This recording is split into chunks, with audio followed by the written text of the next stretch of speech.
You stirred a lot of debates in your lifetime. Well, we stirred one thing up. We stirred action on pain clinics. There was a deficiency of training in pain, and medical schools were now forced to take courses in pain control. So that it was that death that did it.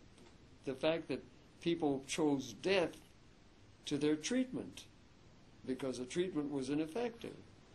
So you think that's better now, the pain treatment in hospitals? Well, yes, because there's more research going on in it, and you know, I referred, and many of my patients to pain clinics. I picked out some big ones that I knew about, that people had contacted me, and I told them, maybe you ought to see these people, and they go to these big experts on pain control. Anything that might help, because I wasn't looking forward to killing them or watching them die. Yeah, you turned 4 out of 5 down. Turned 4 out of 5 of the people don't know that. patients. And they think that they walk off the street and I help them. No. I mean, we have consultations with family, with friends, and some processes go on for weeks.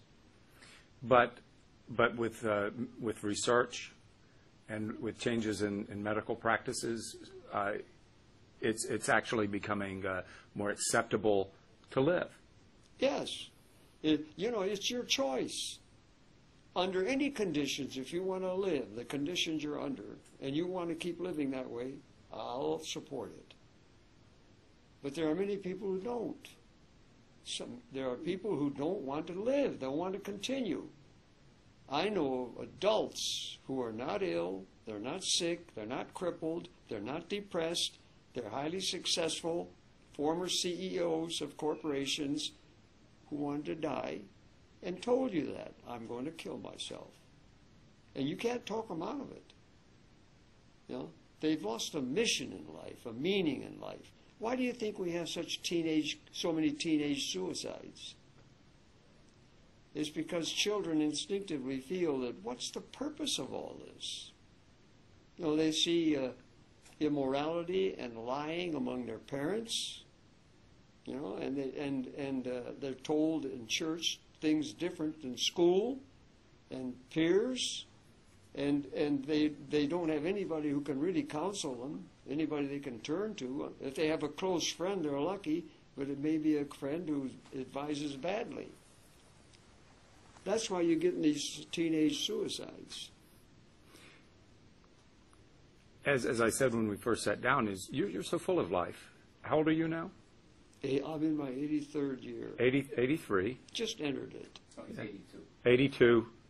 I finished 82 Oh, years. you're 82. You're working on 83. I'm in the 83rd year. Okay, I got it. And any idea how long you expect to live? Yeah.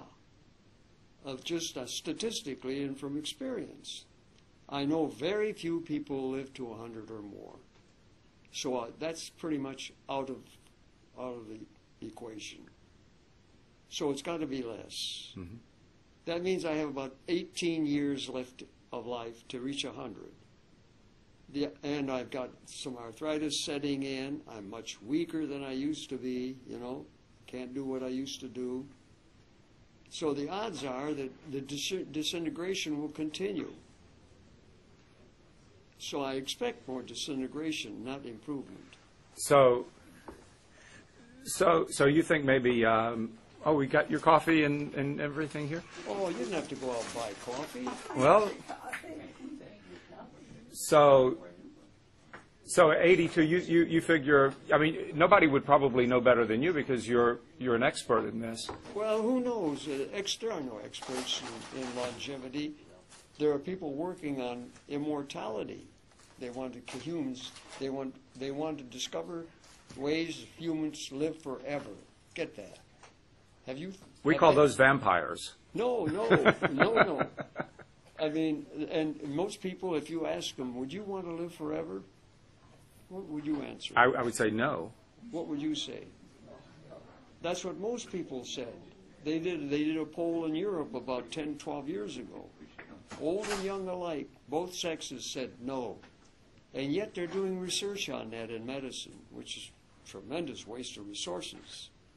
I mean, I don't think they thought clearly. They have no philosophical guidance here. Have you really thought about what life might be like then? You know? And Yeah. it wouldn't be the life you have now, you know? Actually, you know, you may not be aware, but I saw one of these movies last week. Among teenagers, pretty much the most popular series of movies is about vampires who live forever. It's called Twilight. Yeah. And in fact, this weekend I was with some of the stars of that movie, and the new one that's coming out. And it's about a normal high school girl at 17 years old who had made a decision she was going to allow a vampire to bite her and make her a vampire when she's 18. And she was going to marry this vampire and become immortal as a vampire. And so it's interesting to me that the most popular series of movies now is about actually that very subject among teenagers. Excuse me. Please do. May I take a sip once in a while? Oh, absolutely. Absolutely. Get something to eat. But were you aware of that? Those movies? I should not. In fact, I was with the stars of Twilight this weekend, and after seeing the movie for the first time, the new one, we screened it the other day. It's about teenagers thinking about how to become immortal. That's exactly what it's about. No, it's just saying that they would be thinking that at that age. Well, that the movie would be so popular with that, yeah. In my day, the rage was Frankenstein. Well, nobody wants to marry Frankenstein. I know there was. No, but kids are fascinated by it. We were as fascinated by kids. I was very much so. And when you think about it, you know who wrote Frankenstein, don't you? Mary Shelley. Yep. And it's well thought out. And Frankenstein is not the monster. Not when it started. No, he wasn't the monster. Frankenstein Hollywood was got a the hold of him. researcher. Oh, He was the doctor. Dr. Frankenstein, That's right. That- And he created the monster. And, of course, Hollywood changed it, you know, that they put a criminal brain into him and all this. But it's fascinating. And as for kids, but we don't think of the implications of living forever or something, you know. Well, actually, that raises a question that I suppose I should ask. Dr. Frankenstein, when Hollywood got a hold of him, changed him. What about Dr. Kevorkian? Is Hollywood changing you? No, I'm not the same caliber as Frankenstein. And they made a legitimate story, you know. They even picked the university where Frankenstein went, Ingolstadt, Germany. And there he was considered a goofball because he asked a lot of strange questions, was interested in the latest research, you know. Yeah. She made a very credible story out of it.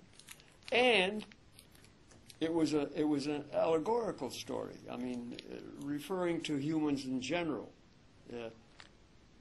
The monster was hated, and he said, the monster says, I was born with a good heart. I wanted to I love people. I wanted to be kind to them. But all I got was hatred. See? And therefore he acted accordingly, because otherwise, and the monster, I'm sure, if you carried it further, would wanted to die. Mm-hmm. Yeah. He didn't. And he Please open your cookie. He did not want to. You need help with that? Mike, the monster. probably needs help. Here, I'll get. The monster eventually would think I better not have been born.